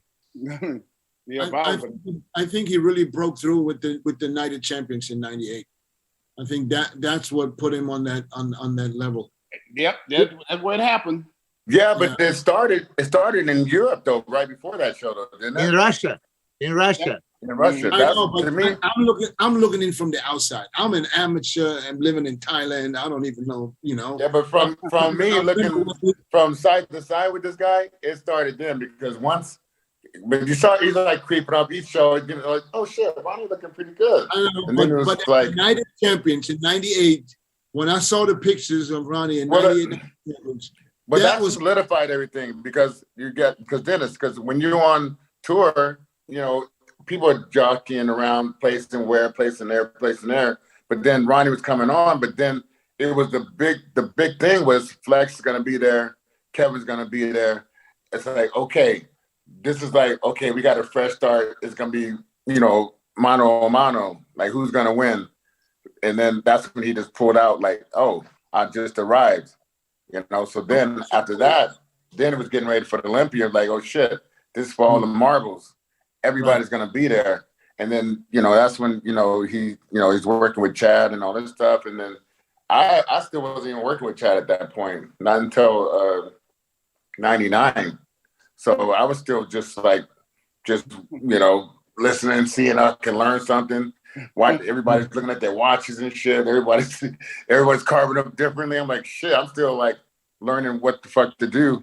And even at that time, I was a pro already, but it's still learning your body, learning when you get a little bit bigger, a little bit get older, you know, I got different ways to carve up. Somebody just sent to me a thing with the score sheets from '98, the Olympia. Yeah. You know that Ronnie didn't win until the last post down? Yeah, I knew that. But hold on. I wrote it. I didn't get till fourth, fifth call out in first round. Exactly. Right. I talk about it. Yeah. So, but Ronnie won second, third, and fourth round perfect score 5-5-5. He was like 17 points, like fourth place of the prejudging, and you actually work your way up because, like I said, 4-5 call out, and then you were getting better and better. But you end up with the 17 points, which was only fourth place. Yeah. But then you won straight first in muscularity round, straight first in. Are you sure about that? Because I have a different thing. Somebody sent it to me, and there was Flex was leading until even in the posing round, he was still ahead of him. Yeah, because the final pose down, the top 6 pose down that they judged back then. Yeah, that's when Ronnie pulled ahead. Yeah, but look. Flex had 5 points in the symmetry, 10 and 10, so 25. And then he got the 10, he had 35 total. Ronnie was 17 and then 5-5, so he was 27. Yeah, he was second going into the pose down. But he was already first place from every judge, you know, once they realized what he looks like. But Ronnie, did you feel you can win that show? No. When did you realize? I think I'm doing some damage here. When they called me for first. Yeah. Because you know, back then everyone thought Flex was gonna win. Top 5 before. Yeah, you were. Yeah. So you weren't sure until they called you first. Yeah. I was thinking I was gonna get maybe 5th or 6th, maybe 5th or 4th, somewhere in there. Really? Yeah. So they start counting down the top 5 and 3rd place, and you still standing? Like, oh shit, money's still going up. I'm shocked. I'm not even believing it. Actually, when I was standing, when we were standing there, me and Flex, I knew Flex had it for sure. When they called my name out, I like, damn, they made a mistake. And then I realized, wait a minute, that can't make no mistake there. Damn. I think I won. What was your most gratifying win, though, Ronnie? What show? Amateur, that one, right? Oh, yeah, easily. Has to be. All right, here's a question I have for Ronnie, and I have this for many years, because we talk about this so many times, and we all choose our own version of Ronnie that we think was the most impressive version. Now, I want to hear from you. What do you think was your most impressive showing out of all of them? 98. I always like 98. The 98 one? Yeah. 98. That's the one where I had better conditioning. Yeah. Better conditioning, clean. Yeah. Clean line. What would be the next one after that 98? Probably the Honor Classic. 2001. Yeah. You was in that one, you didn't? Yeah. That's why I thought 2001.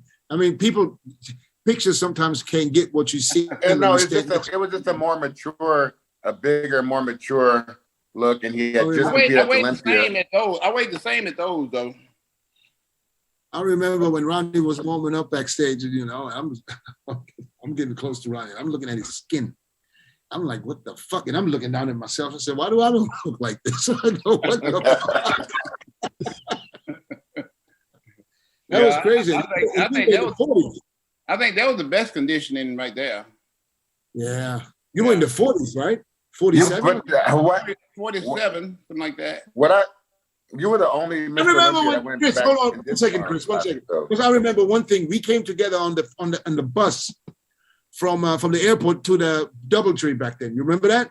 We sitting in the same bus. I think Craig Titus was also in the bus. It's like a mini bus that picked us up from the airport. And I remember somebody said, "Oh, Ronnie's going to be in the 240s." And I remember Chris. This is Chris's words. I quote, "Oh, I'm gonna get him this time." These 240s. No. You said if it's 240s, I'm going to get him. No, I thought when he did the Olympia in 2000, and I said, okay, he's too heavy. He's too heavy to fuck with me. So I'm going to go even lighter. That's what I'm going to go. I'm going to get Ronnie. But then I'm like, you know, he's a Mr. Olympia and shit. I said, he just got to come his ass looking, you know, how he does, how he can do. So, but it was, you know, it was good. It was good. It was a good little battle. But you know, it was. I mean, looking back, I'm like, man, dude. I was like, man, why did you even have to do this show? You didn't have to do this damn show. They was giving away that Hummer. You didn't have to do this show, Ronnie. I would have gave you the damn Hummer. You should have told me that. I wanted to get one. Hey, and then I find myself 6 months later riding in it, going to the Cowboy game. Yeah. That was still an H1 back then, right? H1. Yeah, the yellow, right? Yep. And some kind of watch, right? No watch that year. Oh shit! You didn't get a watch? No. Oh shit! I would have been mad. No, all I wanted was the Hummer. I don't like watches like that. Yeah, but Ronnie, this is my question also, because we're all fans. You were competing 92, 3, 4, 5, 6, 7, and Kevin was there usually beating you, right? Yeah. And then we go to 97 European tour and Kevin fucking dominates every show, right? And then you go to Russia, drink fucking vodka and whatever. And on the stage, you already lift his arm like he won the show, right? But you won. Judges called you first. After that show, Kevin only beat you one time, very next show in San Francisco. Exactly. You know, 2 weeks before the Night of the Champions. Yeah. After this show was over. So you recognize Kevin was ahead of you until then, but then it's okay, now Kevin, I got you every time. Did you felt that? No. I didn't feel that. I thought I just got lucky, you know, because, you know, they were always winning. You remember back then? Yeah. He was always winning all the shows. He said they were always winning. I was never winning nothing. Only thing I was like Canada, you know, hey, I go way Ronnie, the funny thing is like this generation here, they would think you were just undefeated your whole life. Like you never lost to nobody. You never. No. Am I right? I lost a lot. A lot. A whole lot. And you didn't complain. Nope. He didn't complain. Never Remember that complained speech, one Ronnie? time. I didn't complain. Just kept on going. Hey, Okay. how about that time? I had a free membership to the gym. I didn't care. How about that time we was in New Zealand? And I was Ronnie? working full time, and you know, I didn't need that money. Yeah. Mm. But who do you consider your biggest rival, Flex or Jay? Or Kevin? Oh, most definitely Flex. Yeah, Flex was supposed to win in yeah, he was supposed to win the thing. in '98 and '99. It was a done deal. Yeah. So I figure, you know, they're gonna eventually give it to him, you know, if he keeps on. Yeah, but '99, after you beat him and he was preparing, going into the '99 show, you felt you got it? No. I knew, you know, because you know, remember I had been screwed so many times. You just getting ready for it. Yeah, I was getting ready for it. Did you go in the shows thinking that you should win a show and then you didn't win the show? Yeah, I did that too many times. Yeah. After you got so many shows thinking you should have won and you didn't, you know, you like, okay, I ain't gonna think that no more. Yeah. You done got me 10 times, you ain't gonna get me this time. Yeah. Winning the Olympia 8 times, man. I can't even imagine what the pressure that you have to have every year. Because the first year, okay, you didn't believe it. I said, how did that happen? Second year, boom, you won it again. The third year, now you solidify yourself as the champ. So now, but how hard is it now to keep going and keep winning? I just kept doing what I did every time to win. So I figure, okay, if I do what I did last year, I should be able to win again. So but at what point, Ronnie, at what point did you tell yourself, oh, ain't nobody gonna beat me? At what the fifth one, fifth one. Oh, okay. So that's when you had the confidence where you know. I think I like, okay, I think I got it locked now. Well, like, cause you're not seeing no new people coming up that's gonna challenge. No, and you know, it's the same old guys year after year after year, and I'm like, I'm a little ahead of them, so it's gonna take them a minute to catch up with me, if they ever catch up. Right. I'm out here hitting hard every day. Yeah. Then you had some injury, your lats. In which year? You couldn't really train 100%. Oh, that was 06. 06 already. Okay. Is that the year Jay won? Yeah. You know what? The real year I heard it was 07. I felt a little pain in 06, but I was still able to train. You know, it wasn't hurting that bad, but it really hurt bad in 07.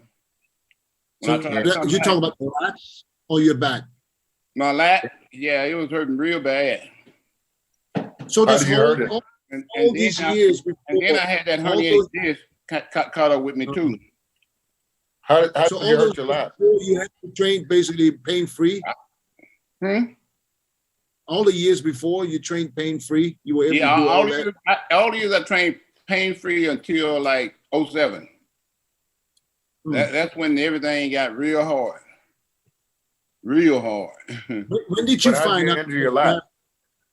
I think I did it doing like either bent over rolls or T-bar rolls. I didn't really hurt it that bad. I just felt like a pinch or something when I was doing it. I'm like, oh, okay, that was a little weird, but it didn't bother me or nothing. It didn't hurt bad or nothing. Matter of fact, I never took off from training or had any problem training or nothing. I mean, did you train twice a day? No, never. Never? I always once a day. Because I work full time. Yeah, no, but when you were in a Coliseum gym for a week and stuff, you were training twice a day. I was doing cardio twice a day. Yeah. I only trained once a day. Always. Cardio, and then I would train. Then I'd come back late at night and do cardio again. Yeah. So the second time when I came, I only did cardio. I didn't train on the second time. I was never able to train like twice a day. Ronnie, when you were training, so did you look at your body like, man, I need to add a little bit more here. I need to improve in this area. Did you attack those areas, or did you just train everything? Here's Monday, here's Tuesday, this is chest day. Did you do it? How did you do it? No, I would look at my body and I'm like, okay, need my legs to be a little bit bigger. So I'm gonna train legs twice a week. Right. I would look at my shoulders and like, okay, I need to add a little bit more size to my shoulders. So I'm gonna pick a day and I'm gonna just do shoulders only. So I would pick certain body parts, I'm looking at my arms and like, okay, I don't need to train them at all. Right. I remember your mama had like 2 years. Your mama had arms like that too. Yep. I remember.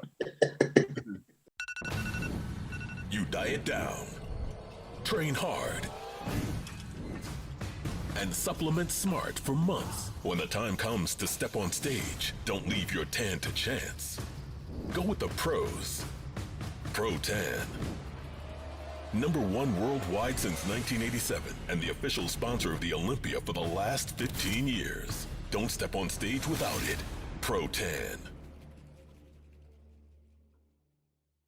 So I would always pick out certain body parts I needed to work on, and train them harder, do more for them. Like for legs, I would do squats twice a week.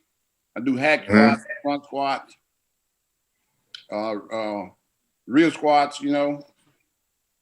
So you just had training partners though. Did you have someone like telling you what to do that way, or you just instinctively did that? I just did that on my own. I didn't. Okay. I did it on my own. I didn't have really no training partners. The best training partner I ever had was Vicky. Yeah. Oh yeah, I remember. Yeah, she was the only one that was there like every single day. Yeah. Every day. Right. Yeah. The other guys, getting it in. They would show up every now and then. They'd be there some days. Show coming up, I gotta come over here. Yep. Road to Olympia. Ronnie, do you still train every day? Yeah, I train 6 days a week now. Doesn't matter if you travel, you still have people open up the gym for you in the middle of the night? Yeah. Hey. Go somewhere. When Ronnie gets in, doesn't matter what time he lands, he's gonna have to get somewhere. Somebody has to open up a gym. Yeah. Well, normally I don't train. I don't. If I get in real late, I don't train. But if I get in, Somebody told me that they had to open up the gym for you in the middle of the night. Right here. I did it many times. I mean, listen, Ronnie would come and from the airport, he wouldn't even go to a hotel across the street with a suitcase. He would come to the gym to work out, and then he goes there, and then he would come back later to do the cardio. But every time, I mean, this is Ronnie would not. Jim Mannion told me that too about Ronnie. Yep. Yeah. Jim Mannion's like, man, he is about business. He's about his business in that gym. Okay, Ronnie, I see that you're eating right now. Are you? What was the biggest change in your diet when you started growing? Did you double up on the food? Yeah? I double up on the food. I went from eating like 8 pounds, 9 pounds of food to like 16. Jesus. Like chicken, steak, turkey, all of that. It was the hardest thing I ever done. Yeah. Were you force feeding? Yep, sure was. I had to. That's the only way I can get the food down. Yeah, that's what we have right now. These guys, there's too much. I can't eat. I was fucking force feeding for years. I mean, I'm glad that you said it was not natural for you to eat 16 pounds of goddamn food. No, right? That was hard. But that's what it takes. Huh? Right. That's what it takes. Yeah. That's the only way you put on size. You eat a lot of food. Ain't no other way. Yeah. Even with you won't. It ain't gonna work. I never had any issues. How many shows did you do in a calendar year? I know you went on a tour a few times, but how many shows have you the most you ever done in a calendar year? About 11. I did 11 shows in '97. We had those 7 shows in 11 days. Yeah, I did 11 shows that year. Yeah, Chris and I did all of them. We're doing. I was telling people we used to do 4 shows in 4 countries in 4 days. Yeah. People is like that 4th show. You can't even get a pump, so don't even worry about pumping up because it ain't gonna work. I was so exhausted I couldn't even sleep. I didn't sleep. Just throw your ass right on the stage. But that was '97 tour. I was too exhausted to sleep. Right. Yeah. Like, this is crazy. In '97 tour, Chris and I did kind of the Night of the Champions, but you did the Arnold Classic and some other shows. And then we went to European tour. Yeah, exactly. But '97 Olympia, again, people don't realize there was only 13 guys, right? Yeah. And Chris was 8th, you were 9th, I was 10th. And then we're going to the Euro tour, and everybody was there except Dorian. But Nasser was there, Kevin, Lee Priest, Paul Dillette, everything, Vince Taylor. Yeah. I mean, it was, do you remember that was the only year that we all had numbers before the show? Lee was number 1, I was number 2, Nasser was number 3. You got the same number from Ben DeMille in each of those shows. So we went from Hungary to Spain to England and shit like this. But what I want to say is, in the first show, I even beat Chris in Hungary, right? You were 5th, I was 6th, and Chris was 7th in Hungary. Yeah. A day later, Chris beat Nasser in the fucking England. In England, yeah. Yeah. I mean, this is how it was. And Ronnie was here with you. I don't know exactly placing, but you were there with Kevin, Chris and Kevin and Nasser. 4th or 5th. And here comes Ronnie. Ronnie started closing in. And I think in Finland, you got there in the top 3. And then at the Russian show, this was just crazy. Yeah. I don't even think you know how good you look in this Russian show. Because no. Up until that moment, this was the best I've ever seen you look. And I watched you from '92. I mean, I watched you from your pro debut in Chicago. Oh, okay. Yeah, we were in all these shows. Yeah, sure. I was up just about all night with Kevin drinking coffee and vodka. Yeah. Hey, Ronnie, you remember we was in New Zealand and we started drinking wine? And then we ran out of wine, went to champagne or whatever. Yeah. We had like 2 handfuls full of corks from all the different bottles we had. Yeah, we ran out of that. We started drinking. We drunk them out of the whole. Out of the can. Then we went to a club after that, right? Then we dancing in the club that night, and that was all in New Zealand. And then I don't know what happened to where I just lost all use of my legs and no. Yeah, I had to carry you back to your room. So he's got me. I'm just like, my legs are dragging behind me like this. And then his open door and throw me into the room. I just threw him on the floor. I'm like, hey, what's wrong with you? Shut the door. It's like, break that light. You mean to carry you all the way to your room from this club? I had no choice. I had to do that twice. Dude, my shit was dragging behind. I had to do it in what was that? What was it? In Springfield, in Chad's show. Oh yeah. Yeah, to carry him twice. That was the first time we did it. I had to carry him to his room. Bro. He couldn't walk. It was done. Then we got to New Zealand, had to do it again. I'm like, this dude ain't gonna learn. He can't hang with me. No.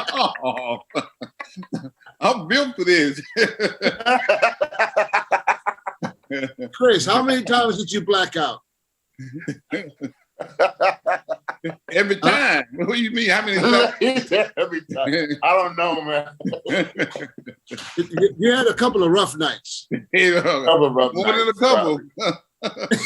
Had a lot of rough nights. I remember one time I was posing on the stage. I remember I was at a club in where was I? After the Arnold Classic, and I just competed. And Ronnie was in the club, and I got all my clothes off in the club, just some posing trunks on, dancing and posing and shit. I remember I saw Ronnie's face. He was like, "What in the what in the carnations?" I was like, remember that night, Ronnie? Yep, I do. I was like, oh boy. You ended up in posing trunks in the club. At the club. Yeah. Having a good old time, though. I remember in Australia, we walked into the club in Australia and we just went through the door. We're not even in the inside yet. Chris already taking his shirt off. 2002 in Amsterdam, you guys all competed. Ronnie won, and both Chris. I was second. Yeah. We ended up on the was it the strip club or what was it? We ended up. It was like a dance. It was a dance club, but they had dancers dancing around. We even had Dexter was there too. We had Dexter up there too. Yeah, this is when Chris had 7 ham and cheese sandwiches. Yeah, that was it. This I posted on Instagram like about a year ago. You were sleeping in the club, right? Oh yeah. But yeah, Ronnie, I mean, that was the week before your only defeat. You went to the GNC. Oh yeah, Amsterdam. Yeah, I'll never forget that. Yeah. Yeah. How did you feel about that? Yeah, New Orleans, right? Yeah. I was in shock. Just like I was when I won the Olympia. But how about I think how about Nasser or somebody? Ronnie, you and Nasser, because 97 Nasser was second at the Olympia. Going into 98, like you said, everybody expected Flex to win, but Nasser being a close second to Dorian, he was there. Did you feel 98 going to the show you could beat Nasser? Oh no. I wasn't beating Nasser back in those days. Remember, they were all beating me. Yeah, I know. But at one moment, you and Nasser, when you came out, remember he was yelling at you. He was barking at you.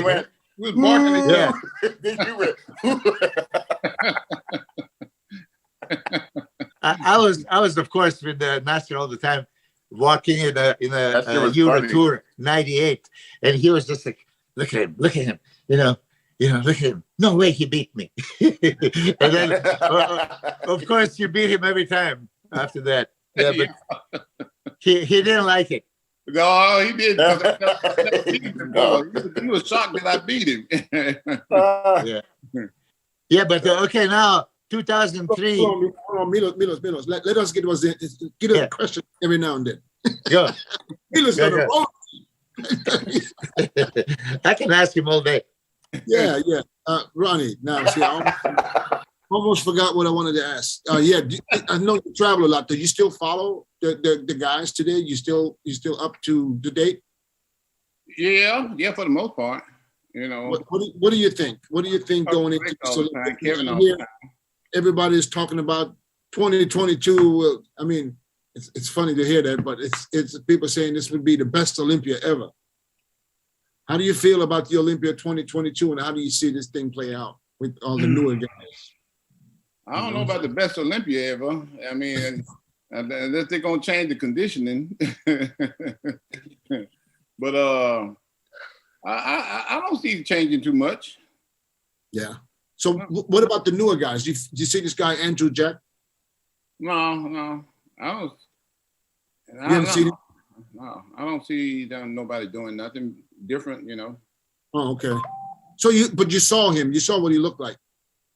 Yeah. I saw what he looked like. So you don't think? What do you think?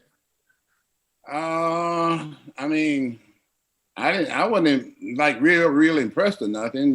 Just an average guy. Cause you're Ronnie Coleman. Like, how you get? No, but you know what's funny? I don't see him beating the guy at the top 3 from last year. You know what's funny? Because Ronnie, every time he says something, it's always right.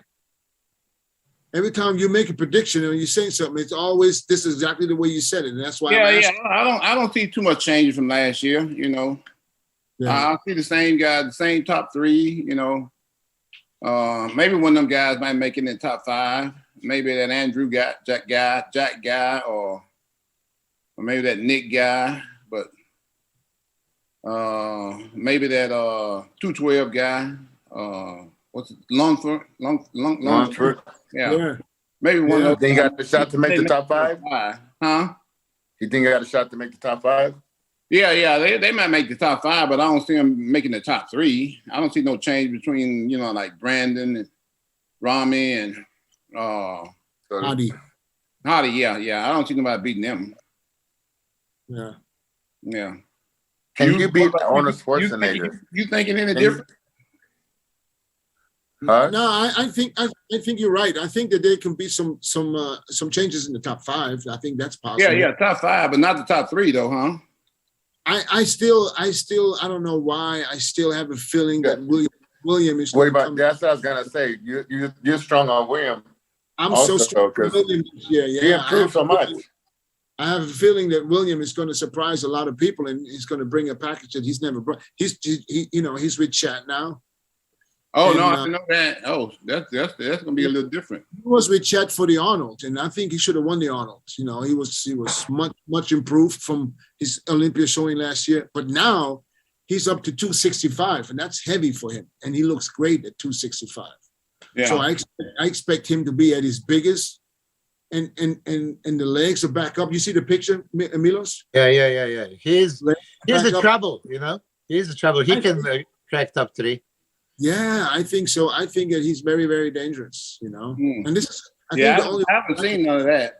I'm still going by last year's pictures. But if y'all talking that way, then I think he can make top 3 if he's looking like that. Yeah, but I've seen Fuller. Ronnie was laughing about the best Olympia ever because I figure you think 99 Olympia is the best ever, right? Yeah, I was. Me, Flex, Kevin, Chris, NASA. Chris was third. Yeah, just listen to the names. How can you beat? How can you beat that? Was NASA in that one? Yeah, NASA was. He took 6. Yeah. Kevin, Sean, and NASA. Dexter was 7th or 8th. Was Dexter 7th or 8th in that show? Dexter was 9th. was 6th. Oh, 9th. Dexter was 9th. Dexter. Okay. Yeah. That's and everybody was in good shape. Everybody was in good condition back then too. Yeah. What do you think? Ronnie? What do you think it is that some of the guys don't bring that condition that the guys used to bring back in the days? Yeah, you know how hard it was for me to get like that. You know what level I had to go to? Another level. What place I had to go to? I had to cut everything out. Didn't talk to nobody. Didn't go nowhere. Didn't do nothing.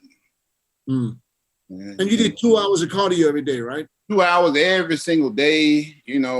I'm so exhausted. I can barely lift the weights in the gym. Yeah. So it wasn't easy.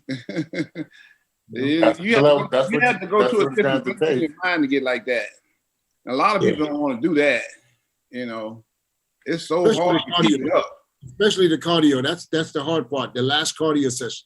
Yeah. There was some times where I was so exhausted, I could barely just hang on to that thing. Damn. And you were the one that made the Stairmaster famous. Yeah, I had the Stairmaster. Yeah, here in my house. Yeah, I did that at nighttime. Yeah, I did cardio in the morning because it was sitting right beside my bed. So I always did the fasted cardio every morning. Yeah, but I think the fastest cardio is easier because you're going to get breakfast afterwards. You're looking forward to it. Yep, you're right. Cause I would go downstairs and put my food in the oven, and I had a timer on the oven to cook it. So yeah, you're right. That last cardio. First thing you're gonna do. Couldn't wait to get downstairs and eat. Hey, Ronnie. Yeah. What do you feel about the Derek getting a special invite to the Olympia?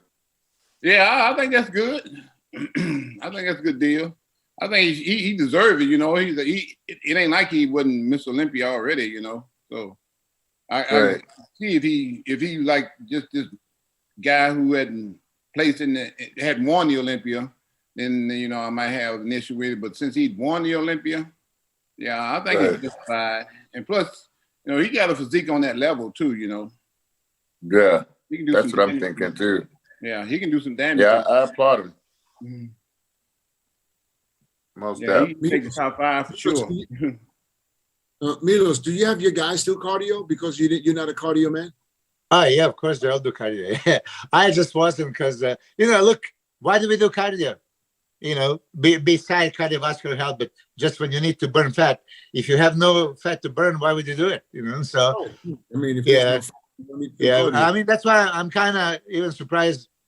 Not surprised because I know Ronnie for many, many years and he was doing 2 hours of cardio. But Ronnie, you were already peeled and ripped to the bone, 4 or 5 weeks out of the show, and you still kept doing 2 more hours. What do you think? I can burn some more. I can burn some more.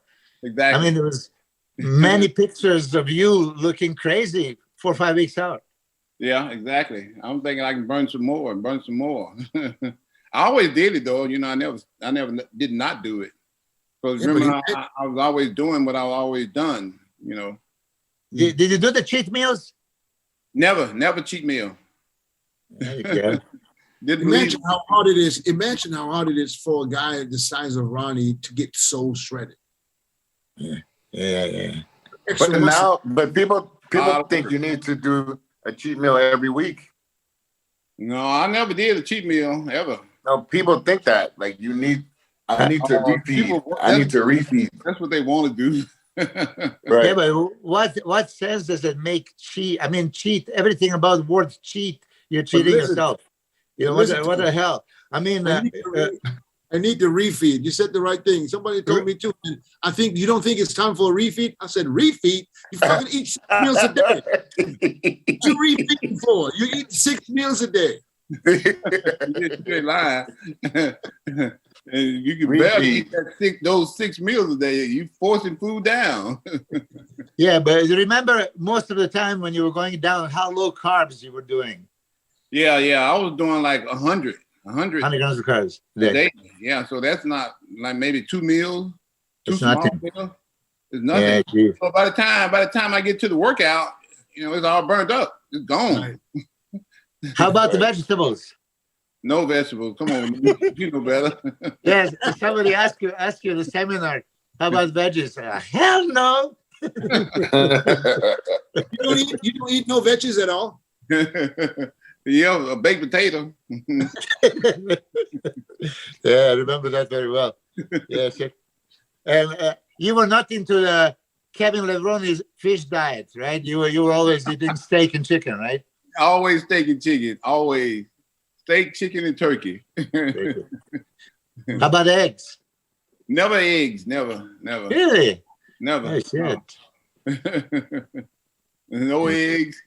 Just steak, chicken, turkey, potato, and rice. Barbecue sauce. Yeah, barbecue sauce. Yeah. I'm gonna get the food down if I put that on there. Fried chicken. And grits in the morning. Huh? You used to do grits in the morning, right? Yeah, exactly. Every morning grits. Yeah. I switched to oatmeal, for carving up though. Because we did flavor, the honey. What was that? It was honey and something. With the apple pie filling? Yeah, with the apple pie filling. That was like heaven. Yeah, that was the recipe. I remember I bought so many apple pie filling cans, man, and carried that shit with me. Me too. I was doing it three times a day.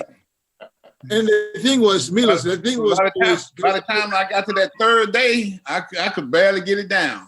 He's done, right? I was done. I was so tired of apple pie filling, I didn't know what to do. I couldn't wait for the first day. The first couple of meals, that shit was awesome. And then like this. Finally get some energy. Bro, yeah. Hey, Dennis, I got photos of me like this, like needing to eat, and people trying to force feed me and shit. I'm like, I don't even want to. They're like putting the spoon up to my mouth, and it's like, oh, fuck. I hated that part, man. I hated it. Yeah, I made my own pancakes, oatmeal pancakes, and put that damn apple pie filling.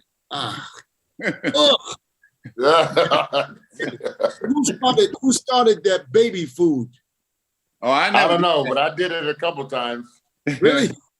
Yeah, man. I put a little oil in it. I had the baby food, the peas. Ooh.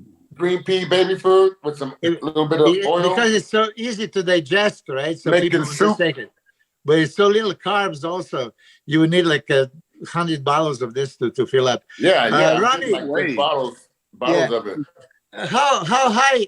You said like you were coming up for 3 days and you get sick and tired of stupid apple pie feeling. You can't even watch it by the third day.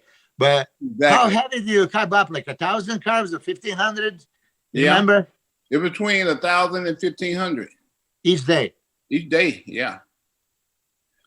By the time that third day came around, though, I would be so smooth. I ain't have no cuts on my body or nothing. I'm like, oh man. And then bam, overdo it. Then Chad come by and gave me some kind of powder. Drink that little powder. It again. Hey, but how about to this day? I don't know what that powder is. Yeah, we did all this work, and this is how I look. Yeah, I think you told me that 98 before the Olympia, you were like depressed because you spilled over. You look horrible. I feel completely over. I didn't have a cut on my body the night before the show. Yeah, you told me. Before the show, man, I wanted to go home. Yeah, I've been there, brother. I've been there. Magic little envelope. That magic little envelope. Look like another 19th place for me again. If I'm lucky. Hey, the envelope with your initials on it. Man, I look bad. I don't know how he brought me back to that conditioning. I have no idea. Dude, I did the same shit. I was scared as hell at the Arnold class. I had no idea because I looked at. Wake up the morning up, be like, oh shit, okay, good. Let's go back and relax and chill. Hey, Chris. I was so depressed. I didn't even want to look in the mirror. Every time I passed the mirror, I put my head down. I never looked at myself after I saw that. No more. I put my head down. I was like, oh man, I done messed up. I don't even want to. Hey, too much. I'm gonna just take Chad's word for it. Whatever you say. Whatever it was, it worked. That's for sure. After I saw that, I was like, oh man, I don't. Oh well, it ain't like I ain't used to it, Hey, Ronnie. So I remember he gave me that little powder too, but that second year, he didn't give me that powder at all. And I'm like, okay, maybe I don't need it, I guess. But then he gave me I had my Vitargo cup, Yeah. And he gave it to me. So he put the Vitargo in there and I drink that Vitargo and bro, like 30 minutes later, I'm in the fucking bathroom and I'm pissing and it's not stopping. I was like, Chat, man, I don't know what happened, man, but I can't stop pissing. He said, yeah, you put some in that Vitargo, He didn't tell me. That's fair. I was 45 minutes later, right on the dot. Empty. Yeah, hey, crazy. But Ronnie, I was gonna ask you, ask him quick because we had 2 hours. I know. Oh man. Shit. Damn, I gotta say that. Go ahead. Wasn't that important? Last question for Ronnie. I would have a million questions, of course, because first about 2003. 2003, yeah. That photo shoot. Oh, I got it. This story a million times, yeah, because Gunther was really confident. I beat him once, I beat him again. Right? Yeah, he beat me in 2002. Yeah, exactly. But that photo shoot before you came, before you erased the smile off his face, I said this always in front of Jay because he was right next to me. Really, when you walked in, it was like he just goes, "What a monster!" But I haven't seen you. I've seen you in Amsterdam in your room posing, and I took a bunch of pictures before the GNC that show. But from that until 2003, when you walk in Coliseum Gym, that was the biggest transformation I have ever seen in my life. Yeah. you brought it to the next level. But usually, okay, here's the question. You always take a 2 months off after the Olympics. I didn't that year. It was 3 months. 3 months. You didn't I didn't do it that year. I'm right. like, okay, they're trying to take this away from me. I can't relax now. I got to go straight in my train. But Ronnie, I saw you transform from Ronnie. I saw you transform from.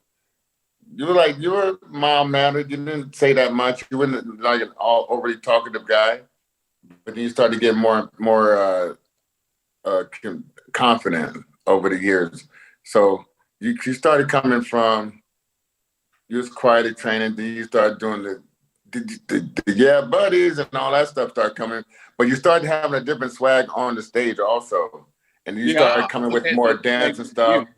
And then you started coming out with some shades on or some doing the whole thing. Like what was your mindset behind coming out and being more showing more character on stage? What was your mindset behind all of that? I was dead set on having fun and enjoying myself because I was like, okay, now I don't spend all this time doing all this work, right, sacrificing all these things I could have been doing, So now it's time for me to have some fun. So that's what I'm gonna do. I don't work my butt off, work my ass off, get here, and make all the sacrifices. I'm like, okay, now it's time to have some fun. So I'm finna have some fun. I don't care what nobody think. Right. You were doing a Tootsie Roll one time. Yeah. You was raising the roof. 03, yeah. I danced that whole routine. I hit like 8-9 poses and the rest of it was all dance. I pulled one of your moves out like you did in '99. Right. Every time I looked at that Olympia, I bust out laughing. It never got old. Yeah, I've done a lot of stuff. I'm just totally laughing at myself, but I'm just having a good time. Like he in a strip club. But I want to say something. If y'all want a good laugh, look at that '99 Olympia with Chris doing the routine. It's a funny thing. But about 95, 96. I was laughing myself. Yeah. Ronnie, you were doing a chicken dance in the 95, 96. Remember that? Oh, I did that in 03. 03, I did all of that. That's right. But listen, this is interesting. You said 98 and 99, you're going into the show not to win, but to have fun. Yeah. I mean, it's no. I didn't start having fun till like 01, 02. Those other ones was kind of serious. I was kind of scared, You're scared, but you didn't have a idea like, oh, I'm going to win. Because when I talked to Jay the other day, I said that Jay saw himself winning. So it's like, yeah. Ronnie told you must be smoking crack if you think you can beat him. Jay was expecting 99. He said it. He's going to be called out with Ronnie. And then he was shocked 99 that he didn't. He placed 15 out of 16 at that show. But when you look at it, he was in fucking crazy condition. I mean, so that tells you how was 1999. So I still think that we discussed this. I think that. Do you think that Chris could have beat Flex on that show? Yeah. Chris was in good condition in that show. Yeah. Yeah, but I don't know. Could he beat Flex? Huh? Could he beat Flex in '99? I don't know. Flex is, Flex got that crazy. Yeah. But I just thought he was just shape. It's kind of hard to beat him. I thought his lower half was too soft, Ronnie. Lower half was too soft. Oh yeah.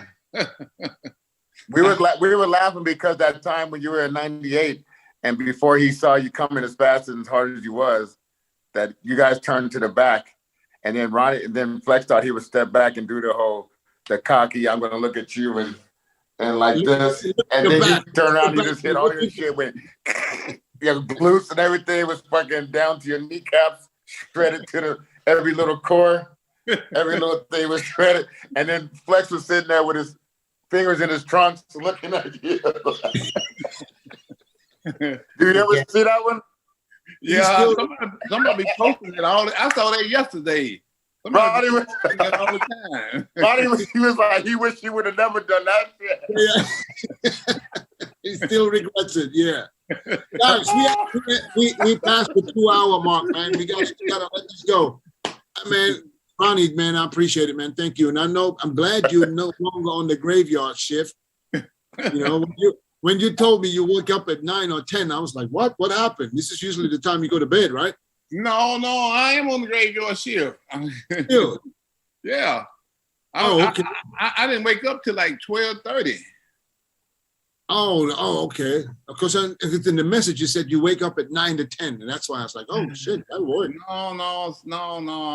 I normally sleep around that time. I normally sleep, but I was gonna try to stay awake, you know, because I normally get in from the gym, dropping the kids off at 8.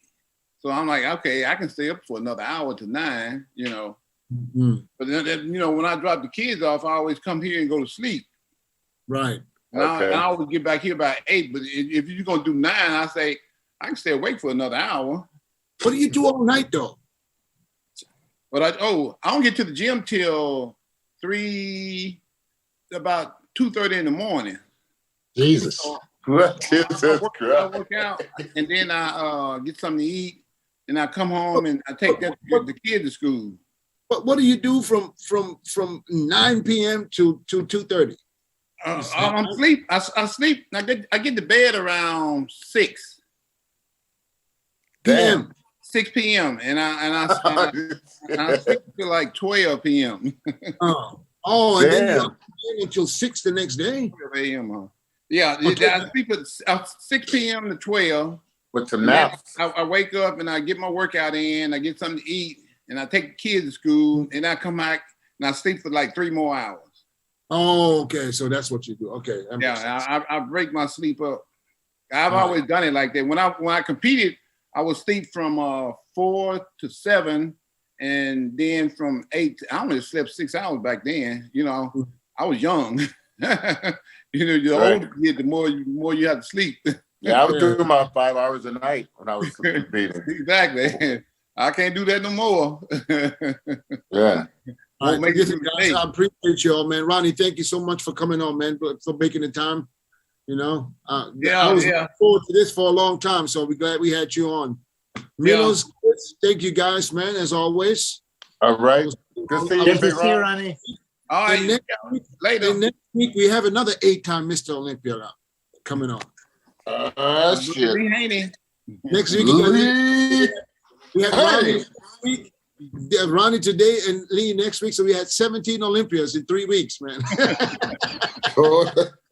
Totally awesome's coming on. Yeah. All right, thanks, guys, man. I appreciate y'all, man. Take care, man. God bless. 18, man. All right, brother. 8 and 2. It's 18. Huh? 18 Olympias. 2, 8, and 8. Can we get a yeah, buddy? Yeah, buddy. All right, take care, man. Y'all, peace. All right, later, bro.